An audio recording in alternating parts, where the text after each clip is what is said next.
حضرت ابو بکر صدیق کا زمانہ تھا تو ایک شخص ملک شام کا رہنے والا، بڑا قرضہ چڑھ گیا اس پہ، تو وہ حضرت ابو بکر صدیق کے پاس آیا، کہنے لگا آپ امیر بھی ہیں اور امیر بھی ہیں، دونوں باتیں ہیں، ایک امیر یہ ہے کہ مسلمانوں کے سربراہ ہیں، اور دوسرا اللہ نے آپ کو مال و دولت بھی عطا فرمایا ہے، تو میرے اوپر قرضہ چڑھ گیا ہے تو مہربانی فرمائے۔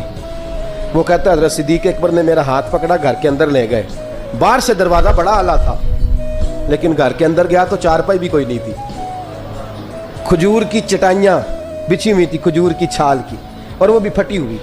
فرماتے ہیں سیدنا صدیق اکبر نے بٹھا لیا مجھے اور مجھے کہنے لگے یار تجھے ایک عجیب بات نہ بتاؤں؟ کہ بتائیے۔ فرمانے لگے 3 دن ہو گئے میں نے اناج کا دانہ بھی نہیں کھایا، کھجور کے اوپر گزارا کر لیتا ہوں، میں آج کل حالات میرے ٹھیک نہیں ہیں۔ لگا جی پھر میں کیا کروں؟ تو آپ فرمانے لگے تو عثمان غنی کے پاس جا۔ کس کے پاس؟ شخص کہنے لگا جی مجھے تو بہت سارے پیسے چاہیے۔ تو آپ نے فرمایا تیری سوچ وہاں ختم ہوتی ہے جہاں سے عثمان کی سخاوت شروع ہوتی ہے، تیری سوچ وہاں تو جو سوچتا ہے نا اتنے ملیں گے، تیری ختم ہوتی ہے سوچ جہاں سے عثمان کی سخاوت شروع ہوتی ہے، تو جا۔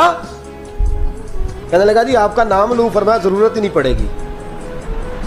کہا جی میں ذکر کروں گا کہ مجھے امیر المومنین نے بھیجا۔ فرمایا ضرورت ہے، صرف اتنا تو جا کے بتانا کہ میں مقروض ہوں اور رسول اللہ کا نوکر ہوں صلی اللہ علیہ، اتنا بتانا کہ مسلمان ہوں، مصطفیٰ کا غلام، بس، اور کسی اضافے کی ضرورت ہے۔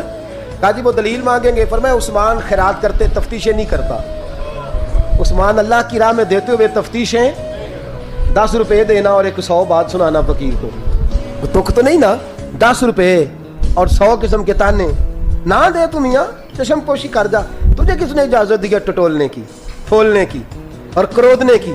یہ حال اگر تیرے ساتھ کیا جائے، رب اگر تجھے ٹٹول کے دے تو تیرا کیا بنے؟ رب کریم اگر تجھے ٹٹول کے دے کہ پہلے بتا نمازیں کتنی پڑھی ہیں، سویرے اٹھتا ہے کہ نہیں، تو تیرا کیا حال ہوگا؟ تو ٹٹولتا پھرتا ہے 10 روپے دینے کے لیے۔ حضرت عثمان غنی کی عادت نہیں، وہ شخص کہتا ہے میں چلا گیا، پوچھتا پوچھاتا دروازے پہ پہنچا، دروازے پہ دستک دی تو حضرت عثمان غنی کے اندر سے بولنے کی آواز ہے، اپنے بچوں کو ڈانٹ رہے ہیں، کہتے ہیں یار تم لوگ شہد کے اندر، دودھ کے اندر شہد ملا کے پیتے ہو، خرچہ تھوڑا کم کرو، اتنا خرچہ تم نے بڑھا دیا ہے، تم دودھ کے اندر دودھ بھی میٹھا شہد بھی میٹھا، ایک چیز کھا لو تو بیمار ہو، 2 چیزیں استعمال کرتے ہو۔ کہتے ہیں میں نے کہا ابو بکر تو بڑی باتیں بتا رہے تھے، اور اس قسم کے کئی واقعات حضرت عثمان غنی کے ساتھ ہوئے، وہ تو بڑی باتیں بتا رہے تھے، اور یہ آدمی دودھ شہد سے لڑائی کر رہا ہے اور مجھے کئی ہزار درہم چاہیے، دینار چاہیے، مجھے دے گا؟ فرماتے ہیں اب وہ ڈانٹ کے باہر آئے،